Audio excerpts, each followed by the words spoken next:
Hello students, welcome to the channel AD Mentoring. I am Dinesh, your mentor. So ఈ వీడియోలో అక్కడ రాసిన topics గురించి డిస్కస్ చేద్దాం. So before getting into the video, so పాసిబిలిటీస్ని నమ్మకండి. సో ప్రిడిక్షన్స్ అనేది ఎవరైనా చేయొచ్చు. సో ఇలా ఉండొచ్చు, సో ఎగ్జామ్ ఇలా కండక్ట్ చేయొచ్చు, లేదా పోస్ట్పోన్ అవ్వచ్చు. సో ఇలాంటివి ఏం పట్టించుకోకుండా మీ ప్రిపరేషన్ యాజ్ యూజువల్గా ప్రిపేర్ అవుతూ వెళ్ళండి అంతే. సో ఏదైనా చేంజెస్ ఉంటే గవర్నమెంట్ మనకు చెప్తుంది. సో అది అన్ని న్యూస్ పేపర్స్లో వస్తుంది. చాలా చెప్పడానికి చాలా యూట్యూబ్ ఛానల్స్ ఉన్నాయి, వాటిలో కూడా వస్తుంది. సో మీరు దాని గురించి ఒక్క క్షణం కూడా ఆలోచించాల్సిన అవసరం లేదు. మీరు ఏదో ఒక ఛానల్ సబ్స్క్రైబ్ అవ్వండి, అప్డేట్ అనేది ఆటోమేటిక్గా వస్తుంది. సో ఇలా చేయొచ్చు, అలా చేయొచ్చు, మార్క్స్ ఇలా ఇస్తారా, అలా ఇస్తారా, ఇవన్నీ అనవసరం. మీరు టాప్లో తెచ్చుకుంటే మీరు కోరుకున్న కాలేజ్ వస్తుంది. సో ఏ కాలేజ్ ఎన్ని మార్కులు రావాలి, ఎన్ని మార్కులు వస్తే ఏ కాలేజ్, ఇవన్నీ అనవసరం. ఆ డిస్కషన్ ఎప్పుడు జరుగుతుంది అంటే ఎగ్జామ్ అయిపోయిన తర్వాత క్లియర్గా డిస్కస్ చేసుకోవచ్చు. ఎందుకంటే ఆ రోజు వచ్చిన పేపర్ని బట్టి, ఆ పేపర్లో ఉన్న కాంప్లెక్సిటీ అంటే హార్డ్గా ఉందా పేపరు, ఈజీగా ఉందా అన్న దాన్ని బట్టి, సో ఎంతమంది బాగా రాశారు, ఎంతమంది 90 అబోవ్ ఉన్నారు, సో ఎంతమంది 70లో ఉన్నారు, దాన్ని బట్టి డిసైడ్ అవుతుంది ఏ కాలేజ్ వస్తుంది ఏంటి అని. సో ఇవేం ఆలోచించకుండా ఇలా ఉంటుంది. అది మీరు ఎగ్జామ్ రాసిన తర్వాత జరిగే ప్రాసెస్. మీరు దాని గురించి ముందే ఎక్స్పెక్ట్ చేస్తున్నారు ఇన్ఫర్మేషన్. సో పేపర్ని బట్టి ఉంటుంది, అండ్ రాసిన స్టూడెంట్స్ని బట్టి ఉంటుంది, అండ్ రాసిన వాళ్ళలో ఎవరు బెటర్గా రాశారు, ఎంతమంది ఎలా రాశారు అన్న దాన్ని బట్టి ఉంటుంది. సో ఈ డీటెయిల్స్ అన్నీ కొన్ని రోజులు పక్కన పెట్టి జస్ట్ కంప్లీట్గా మీ ఎగ్జామ్ మీద ఫోకస్ చేయండి. సో అలాంటి అప్డేట్స్ ఏమన్నా ఉంటే మన ఛానల్ నుంచి కూడా వస్తాయి. సో తప్పకుండా సబ్స్క్రైబ్ చేసుకోండి. సో అది మాత్రం ఖచ్చితంగా చెప్పగలను. సో సబ్స్క్రైబ్ చేసుకుంటే అప్డేట్ అనేది నేను కూడా ఇస్తాను తప్పకుండా. అండ్ ఇవి వస్తాయి, ఈ టాపిక్ వస్తాయి ఇవాళ. అండ్ ఇంకో చిన్న విషయం, సో వీడియో చివరిదాకా చూడండి, స్కిప్ చేయకుండా చూడండి. అండ్ చాలా బిట్స్ నేను చెప్పేటప్పుడే కవర్ అవుతాయి. థియరీ కాబట్టి థియరిటికల్ బిట్స్, న్యూమరికల్స్ అనేది అది వేరే పార్ట్. ఇప్పుడు డిస్కస్ చేసేదంతా థియరీ కాబట్టి థియరిటికల్గా చాలా క్వశ్చన్స్ కవర్ అవుతాయి. సో నేను చెప్పేది స్కిప్ చేయకుండా వినండి. అండ్ నచ్చితే తప్పకుండా లైక్ చేసి మీ ఫ్రెండ్స్కి షేర్ చేయండి. అండ్ టెలిగ్రామ్ గ్రూప్ కూడా ఉంది మన ఛానల్కి. సో లింక్ డిస్క్రిప్షన్లో ప్రొవైడ్ చేస్తాను. సో కొత్తగా చూస్తున్న వాళ్ళ కోసం మళ్ళీ చెప్తున్న ఇన్ఫర్మేషన్ అంతా. సో ఎలక్ట్రిక్ సర్క్యూట్లో మనకు కనెక్షన్స్ 2 కనెక్షన్స్ ఉంటాయి, series, parallel. So series connection ఉన్నప్పుడు మనం గుర్తుపెట్టుకోవాల్సింది, so series connection,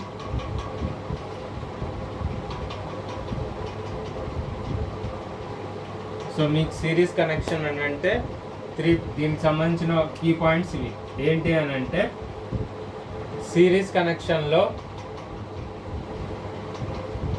V = V1 + V2 + V3, ఇంకొకటి I = I1 = I2 = I3, ఇంకొకటి R equivalent RS = R1 + R2. అంటే నేను 3 రెసిస్టర్స్ ఉన్న సర్క్యూట్స్ని తీసుకుంటే, అంటే రెసిస్టర్ కావచ్చు, బల్బ్ కావచ్చు, ఏదైనా కనెక్ట్ చేయొచ్చు.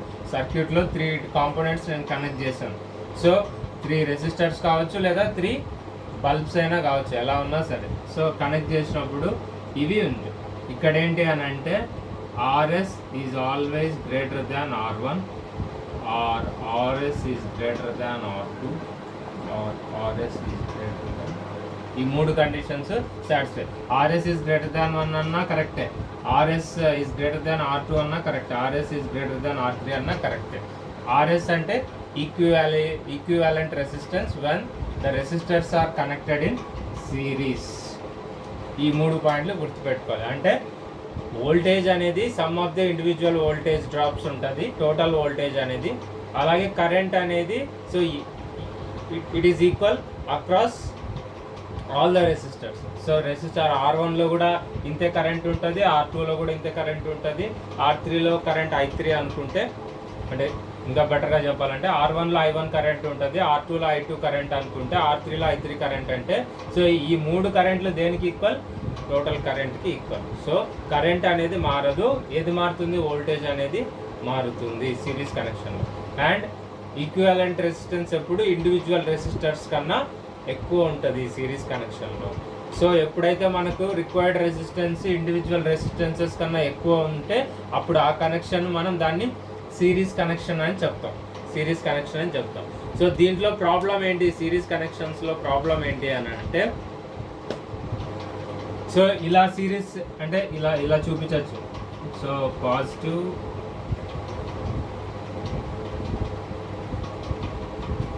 నేను జస్ట్ ఇలా చూపిస్తున్నా. So plus minus plus minus plus minus ఇలా ఉందనుకోండి.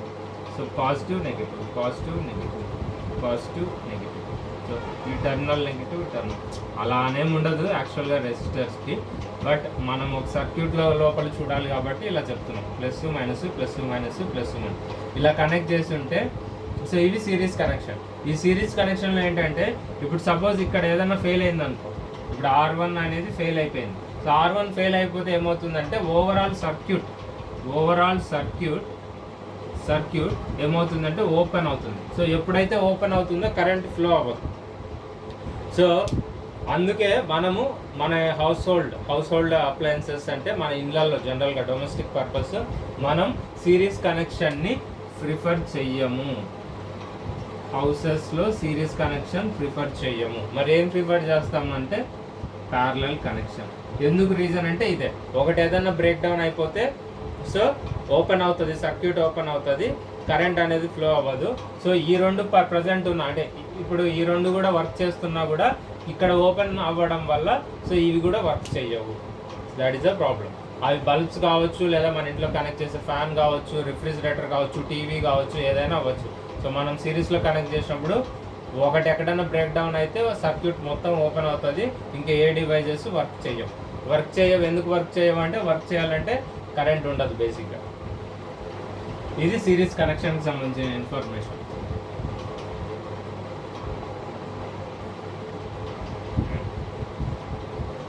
ఇప్పుడు ఇంకో ఉన్నది ఏంటి, ప్యారలల్ కనెక్షన్. సో ప్యారలల్ కనెక్షన్లో ఏంటంటే సేమ్ ఫస్ట్ ఇప్పుడు 3 పాయింట్స్ ఉంటాయి. ఫస్ట్ సో ఇక్కడ V equal to V1 equal to V2 equal to V3, I equal to I1 plus I2 plus I3, R equivalent equals to RP equals to 1/R1 plus 1/R2 plus 1/R3. ఇది so ఇది అంటే దీన్ని బట్టి ఏంటంటే R equivalent is less than 1/R1, R equivalent is less than 1/R2, or ఈ మూడు conditions satisfy అవుతాయి. R equivalent is less than 1/R3, R equivalent is less than 1/R2. So same. So parallel కనెక్షన్లో voltage same ఉంటాయి, current మాత్రం మారుతుంది. అంటే so R1 రెసిస్టర్లో I1 current పోతుంది, అండ్ R2 రెసిస్టర్లో I2 కరెంట్ ఉంటే, R3 రెసిస్టెన్స్లో I3 కరెంట్ ఫ్లో అవుతుంటే, so total current is equal to sum of the individual currents in a circuit when the resistors are connected in parallel. అది గుర్తుపెట్టుకోండి. ఇవి points, ఇవి important.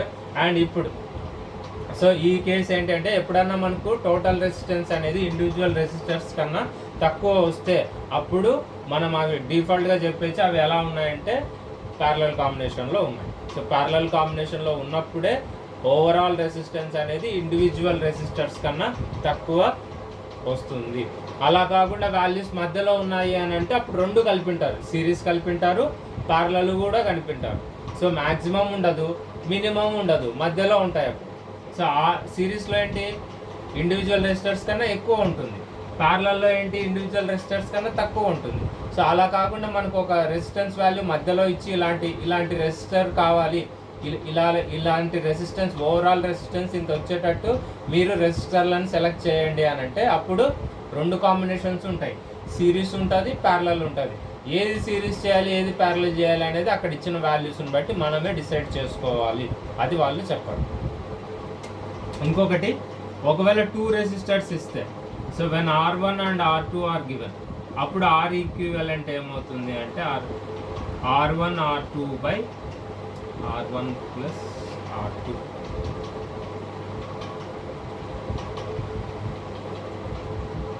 సరే 1/, ఇక్కడ RP కాదు 1/R2.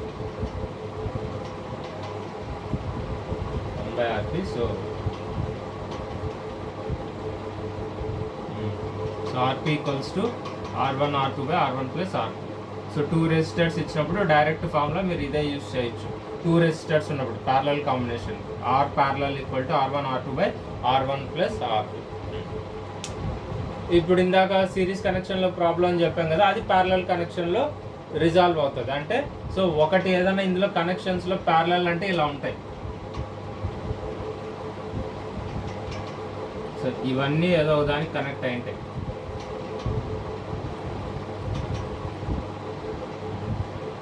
సో ఇది ఇట్లా ఉంటాయి, దేనికో దానికి కనెక్ట్ అయింది ఈ సర్క్యూట్లో. బట్ కాంబినేషన్ ఇలా అని చెప్తున్నాం. సర్క్యూట్ ఎలా అయినా డిజైన్ చేయొచ్చు, ఎలా అయినా కనెక్ట్ చేయొచ్చు, ఏమైనా ఉండొచ్చు అందులో electric devices. So but parallel connection అన్నప్పుడు మనం కనెక్ట్ చేసే మన కనెక్షన్స్ ఇలా ఉంటాయి. సో ఇది ఒకదానికొకటి. So we we we I1 I2 I3. So ఒకటి ప్రాబ్లం అయినా సో మిగతా ఇది వర్క్ చేస్తుంది, ఇది వర్క్ చేస్తుంది, ప్రాబ్లం ఏం లేదు. సో అందుకు ప్యారలల్ కనెక్షన్నే మన ఇళ్ళల్లో ఎక్కువ ప్రిఫర్ చేస్తాము. ఇంకొకటి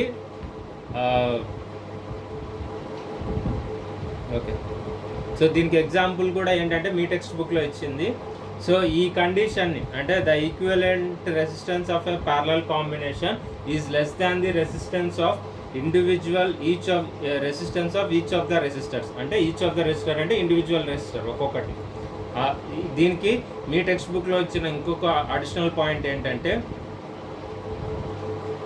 the resistance of a thick wire is less than that of the thin wire. ఇది ఆల్రెడీ నేను కిర్చాఫ్ ఓమ్స్ లా చెప్పేటప్పుడు చాలా ఇంపార్టెంట్ పాయింట్ అని చెప్పాను, మళ్ళీ ఇక్కడ కూడా చెప్తున్నాను. సో ఈ ప్యారలల్ కాంబినేషన్ సిరీస్ కాంబినేషన్ ఎంతవరకు యూజ్ అవుతుంది అని అంటే, 1 బ్యాటరీ సింగిల్ బ్యాటరీ ఉన్నప్పుడు ఇవి యూజ్ చేయొచ్చు. బట్ ఎప్పుడైతే మోర్ దాన్ 1 బ్యాటరీ ఇంకా ఏదైనా డివైజెస్ కనెక్ట్ చేసినప్పుడు అప్పుడు సిరీస్ కనెక్షన్స్ కానీ ప్యారలల్ కనెక్షన్తో బేస్ చేసుకొని సర్క్యూట్ని మనం కంప్లీట్ అనాలిసిస్ చేయలేం. అప్పుడు ఏం యూజ్ చేస్తాం మనం అని అంటే, then we go for Kirchhoff's loss.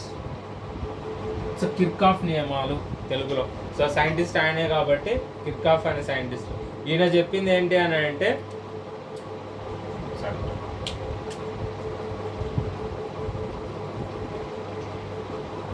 Kirchhoff's laws. ఈ కిర్చాఫ్స్ లాస్ 2 ఉంటాయి. ఈయన చెప్పింది ఏంటి అంటే, ఈ కిర్చాఫ్స్ లాస్ అనేది applicable for DC circuits. Applicable for DC circuits గుర్తుపెట్టుకోండి, important point. Kirchhoff's laws DC circuit. DC అంటే డైరెక్ట్ కరెంట్. ఈ డైరెక్ట్ కరెంట్ ఫ్రీక్వెన్సీ ఎంత ఉంటుంది అని అంటే, frequency for direct current is 0. ఇది ఒక bit.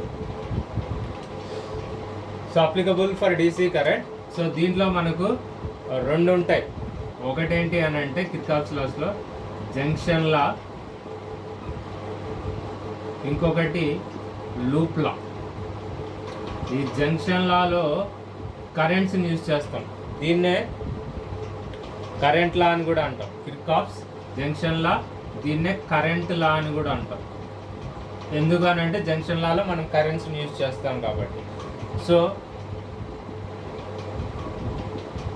I1 plus I4 plus I3 equal to I2 plus I5 plus I6. ఇలా ఏదైనా అంటే దీని మీనింగ్ ఏంటి అని అంటే, ఇప్పుడు ఇవి ఇన్వర్డ్స్ కరెంట్ అంటే ఇవి అవుట్వర్డ్స్ కరెంట్ అనుకోండి. అవుట్వర్డ్ ఒక పాయింట్ ఇలా తీసుకున్నప్పుడు ఈ కరెంట్స్ ఇలా లోపలికి వస్తున్నాయి. ఈ పాయింట్తో తీసుకున్నప్పుడు ఇవన్నీ బయటకు వెళ్ళిపోతున్నాయి. సో ఇదేమో I2, ఇది I5, ఇది I6, ఇలా వెళ్ళిపోతున్నాయి. సో దీన్ని సింపుల్గా జంక్షన్ లా అని అంటారు, కిర్చాఫ్స్ కరెంట్ లా అనుకుంటారు. That means so sum of currents into the junction must be equal to the sum of currents equal to the sum of the currents leaving the junction. So ఈ point junction అనుకుంటే ఎన్ని currents enter అవుతున్నాయి, ఎన్ని currents leave అవుతున్నాయి, దాన్ని బట్టి ఈ equation రాస్తాం. So this law is based on junction law అనేది కన్జర్వేషన్ ఆఫ్ చార్జ్. అంటే charge can neither be created not destroyed. Conservation of charge మీద ఉంటుంది, గుర్తుపెట్టుకోండి, important point. Junction law is based on the conservation of charge. Loop law ఏంటి అని అంటే voltage law అనొచ్చు, Kirchhoff's voltage లా, ఎందుకంటే వోల్టేజెస్ మీద డిపెండ్ అవుతుంది. సో దీన్ని కూడా అంతే. So algebraic sum of changes in potential difference is equal to 0. So ఇదేమో conservation of energy loop law. Kirchhoff's voltage law is conservation of energy. So దీనికి సింపుల్గా చెప్పాలి అని అంటే V1 plus V2 plus V3 is equals to V4 plus V5 లేదా అంతా some చేసినాము అని అంటే some of I equal to 1 to 6 equal to 0. ఇది కండిషన్. ఇలా కూడా ఇవ్వచ్చు. సో లూప్ అంటే కంప్లీట్ క్లోజ్డ్ సర్క్యూట్ ఉంటుంది. క్లోజ్డ్ సర్క్యూట్లో వోల్టేజ్ డ్రాప్స్ ఎలా ఉన్నాయి అనేది. సో వీటికి సంబంధించిన ప్రాబ్లం అడగచ్చు, అది నెక్స్ట్ వీడియోలో అప్లోడ్ చేస్తాం.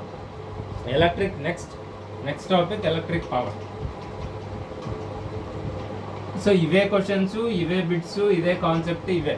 సో న్యూమరికల్స్ ఏమైనా పాయింట్స్ని బేస్ చేసుకొని మారుతాయి అంతే తప్పించి థియరిటికల్గా ఇవే ఉంటాయి మీకు questions. Next so electrical power. So expect చేయొచ్చు ఒక బిట్, చాలా important. Electric power are electrical power. So electric power అనేది రాదు. సో దీన్ని ఎలక్ట్రిక్ పవర్ని దేంతో డినోట్ చేస్తాం? ఫస్ట్ థింగ్ ఎలక్ట్రికల్ పవర్ని Pతో డినోట్ చేస్తాం. దీనికి basic formula V into I. దీన్ని ఇంకో 2 రకాలుగా కూడా రాసుకోవచ్చు. VI అని రాసేయచ్చు, V²/R అని రాయొచ్చు, లేదా I²R అని కూడా రాయొచ్చు. ఒకవేళ సర్క్యూట్లో వోల్టేజ్ బ్యాటరీతో వస్తే అప్పుడు ఇదే దీన్ని EI అని రాయొచ్చు. వేర్ E అంటే EMF ఆఫ్ సెల్. ఈ ఈఎంఎఫ్ అంటే ఏంటి, పొటెన్షియల్ డిఫరెన్స్ అంటే ఏంటి అనేది మీకు నెక్స్ట్ వీడియోలో చెప్తాము. వాటి మీద కూడా కొన్ని బిట్స్ ఉన్నాయి, అవి చెప్తాము. సో ఎందుకు సార్ ఇంత స్లోగా చెప్తున్నారని డౌట్ రావచ్చు. బట్ ఎందుకు స్లోగా చెప్తున్నా అంటే మీకు ఆల్రెడీ కొంత తెలుసు. నేను అది జస్ట్ గైడెన్స్ ఇస్తే చాలు. బట్ ఎక్కడైతే ఈజీగా స్కోర్ చేయగలరో మీరు, అంటే మిస్టేక్ తప్పుపోకుండా ఈజీగా స్కోర్ చేయరో అలాంటి చాప్టర్స్ నాకున్న టైంలో ఇప్పుడు నేను కవర్ చేస్తున్నాను. అండ్ హెల్త్ బాగాలేకపోవడం వల్ల అనుకున్నంత కవర్ చేయలేకపోయాను. బట్ మ్యాక్సిమం మీరు ఒక 80 మార్క్స్ తెచ్చుకునేలాగా అయితే తప్పకుండా నేను ఇప్పటిదాకా చేసిన వీడియోస్, ఇంకా చేసే వీడియోస్ మీరు మినిమం ఫాలో అయితే 80 మార్క్స్ తెచ్చుకోవచ్చు. సో ఇప్పుడు ఈ రిలేషన్ ఎలా వచ్చింది అని అంటే దానికి work done equal to QV ఇది కూడా ఉంటుంది. ఇది ఒక రిలేషన్, వర్క్ డన్. ఈ వర్క్ డన్ అనేది ఏంటి అని అంటే ఏంటంటే energy last by charge in 1 second. Work done అంటే మనకు తెలుసు ఫోర్స్ ఇంటూ డిస్ప్లేస్మెంట్ అనేది మెకానిక్స్లో. ఇది ఎలక్ట్రిసిటీ కాబట్టి work done equal to charge into potential difference. So force అనేది ఈ పొటెన్షియల్ డిఫరెన్స్ వల్లే వస్తుంది. అది మనకు ఆల్రెడీ డిస్కస్ చేసాం. ఫోర్స్ అనేది పొటెన్షియల్ డిఫరెన్స్ వల్ల ఉంటుంది. మోషన్ అనేది, డిస్ప్లేస్మెంట్ అనేది ఛార్జ్ వల్ల ఉంటుంది. ఛార్జ్ ఉంటేనే కదా మూవ్ అయ్యేది. సో ఛార్జ్ ఎలక్ట్రిక్ ఛార్జ్ అంటే నెగిటివ్ ఛార్జ్, ఎలక్ట్రాన్ మూవ్ అవ్వడం వల్ల డిస్ప్లేస్మెంట్ అనేది జరుగుతుంది. అందుకు ఎలక్ట్రిసిటీలో ఫోర్స్ అంటే మెకానిక్స్లో ఉండే వర్క్ని ఎలక్ట్రిసిటీలో ఇలా రాసుకుంటాం అంతే. సో అక్కడికి ఇక్కడికి కొంచెం కంపారిజన్ ఉంది. అక్కడ W ఈక్వల్ టు FS అంటాం, ఇక్కడ F ఇంటూ S అంటాం, ఇక్కడ QV అంటాం, అంతే తేడా. సో బట్ మనకు తెలుసు కదా power is nothing but rate of doing work. So W/T. So power is nothing but rate of doing work. So W/T equals to QV/T. So which is equal to V into Q/T. Q/T ఏమవుతుంది? I అవుతుంది. So దీన్ని ఇలా రాసుకుంటాం. So ఈ relations అన్ని మీరు గుర్తుపెట్టుకోవాలి, ఎగ్జామ్లో అడుగుతారు.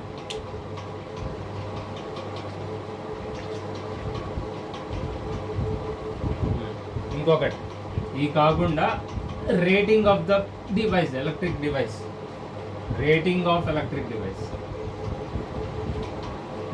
ఏ బల్బ్ కావచ్చు, ఏం కావచ్చు, rating of A device, electrical device. So for example me text బుక్లో ఒక 60 వాట్ ఇచ్చారు అండ్ దీని ఒక డివైస్, ఒక బల్బ్ రేటింగ్ ఇలా ఇచ్చారు. మీరు మీ ఇంట్లో కూడా ఎలక్ట్రికల్ బల్బ్ కానీ ఎల్ఈడి బల్బ్ కానీ చెక్ చేసుకోవచ్చు. సో దీనికి 60 వాట్ 120 వోల్ట్స్ ఇచ్చారు. సో ఇలా ఇచ్చినప్పుడు సో దీని మీనింగ్ ఏంటి, 60 joules of electrical energy in 1 second. So what అంటే జౌల్ పర్ సెకండ్ కదా, వాట్కి ఇంకో unit joule per second. What is equal to joule per second. దీన్నే 60 జౌల్ పర్ సెకండ్ అని కూడా రాసుకోవచ్చు.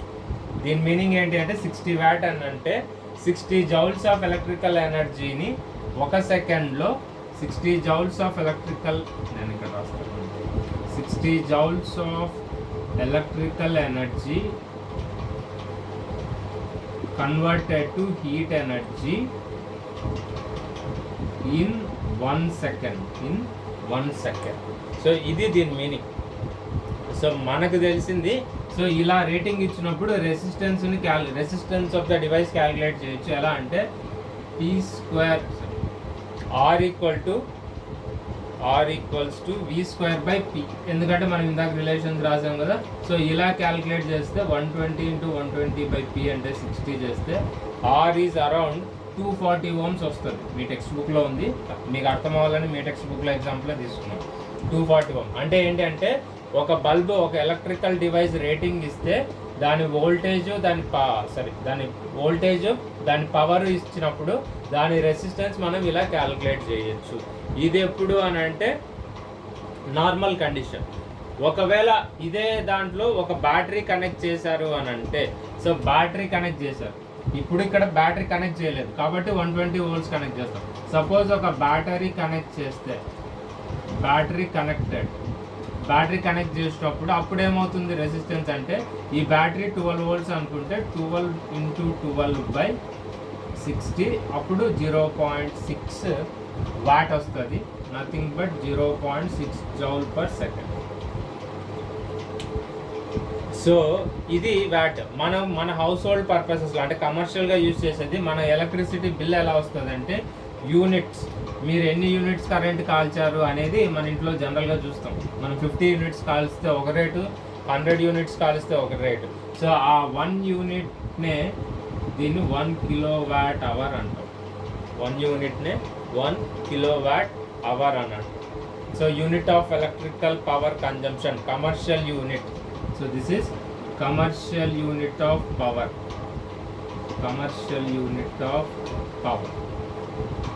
Power consumption.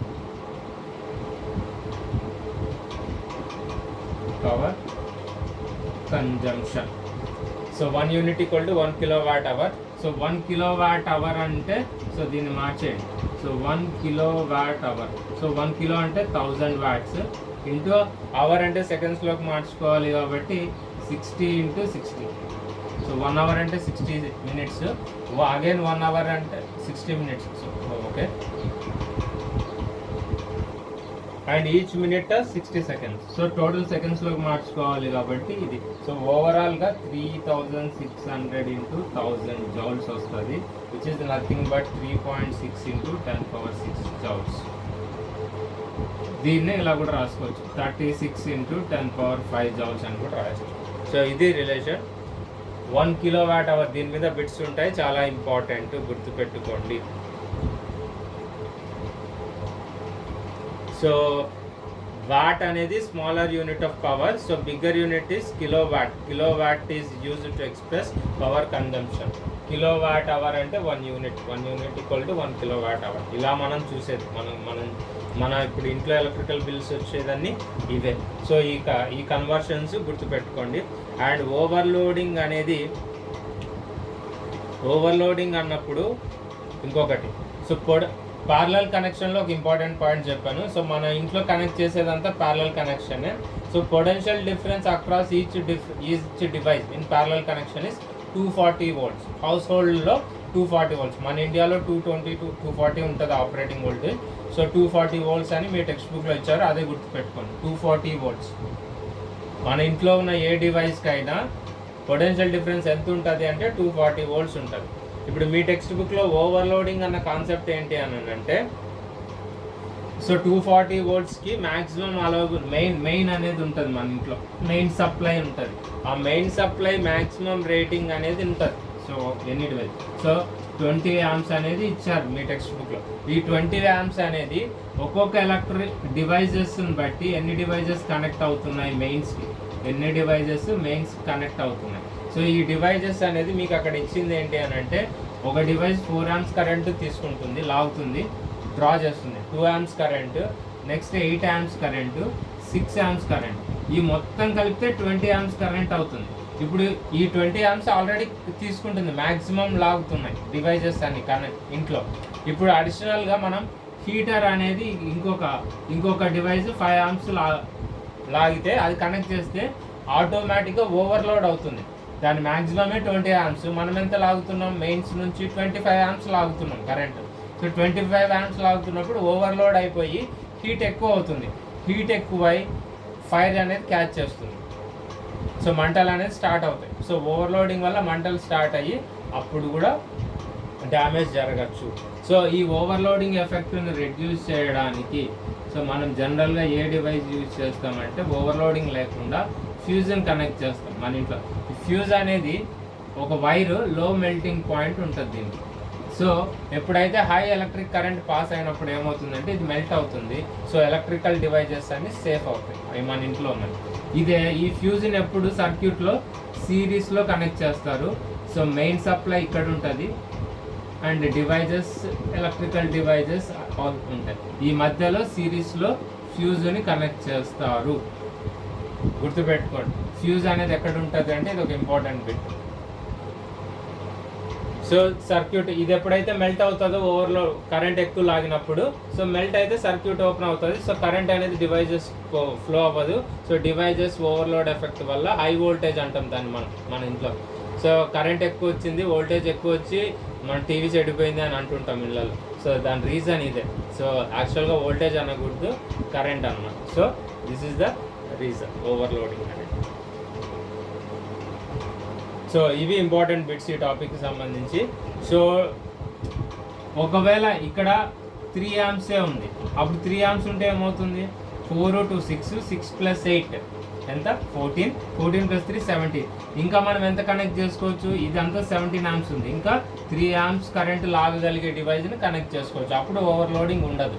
ఎప్పుడైతే మ్యాక్సిమం రేటింగ్ కరెంట్ ఎంతైతే ఉంటుందో దానికన్నా మనం ఎక్కువ కనెక్ట్ చేస్తే ఇంట్లో అప్పుడు ఓవర్లోడింగ్ ఎఫెక్ట్ ఉంటుంది. సో ఇది ఈ టాపిక్.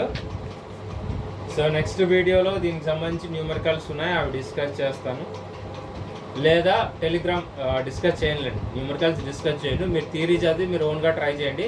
ఈ క్వశ్చన్స్, న్యూమరికల్ క్వశ్చన్స్ మన టెలిగ్రామ్ గ్రూప్లో నేను షేర్ చేస్తాను. సో అంతలోపు ఈ టాపిక్ ప్రిపేర్ అయ్యి క్వశ్చన్స్ అనేది ట్రై చేయండి. నేను రేపు మార్నింగ్కి మీకు మన టెలిగ్రామ్ గ్రూప్లో అప్లోడ్ చేస్తాను. సో కొత్తగా చూస్తున్న వాళ్ళు టెలిగ్రామ్ గ్రూప్ కూడా సబ్స్క్రైబ్ చేయండి, దాని లింక్ జాయిన్ అవ్వండి. దాని లింక్ డిస్క్రిప్షన్లో ప్రొవైడ్ చేస్తాను. అండ్ కొత్తగా మన ఛానల్ చూస్తుంటే తప్పకుండా సబ్స్క్రైబ్ అవ్వండి. మీకు పాలిసెట్కి సంబంధించి కంప్లీట్ గైడెన్స్ ఈ ఛానల్లో దొరికినట్టు ఎక్కడా దొరకదు. మీరు కాన్సెప్ట్స్, బిట్స్ ఇవి జస్ట్ బాగా ఫాలో అయ్యి మీరు టెక్స్ట్ బుక్లో బాగా ప్రిపేర్ అయ్యారు అండ్ టెలిగ్రామ్ గ్రూప్లో ఉన్న బిట్స్ ఫాలో అయ్యారంటే అవుట్ ఆఫ్ 120 80 మార్క్స్ అనేది ఈజీగా కవర్ అవుతాయి. ఆ కాన్సెప్ట్స్ కవర్ అవుతాయి. మీరు ఎంతవరకు పర్ఫామ్ చేస్తారో అనేది మీ ప్రిపరేషన్ బట్టి ఉంటుంది. బట్ మినిమం 80 మార్క్స్ అనేది ఈజీగా కవర్ అవుతుంది. సో తప్పకుండా లైక్ చేయండి నచ్చితే. సో ప్లీజ్ అది. And thank you so much.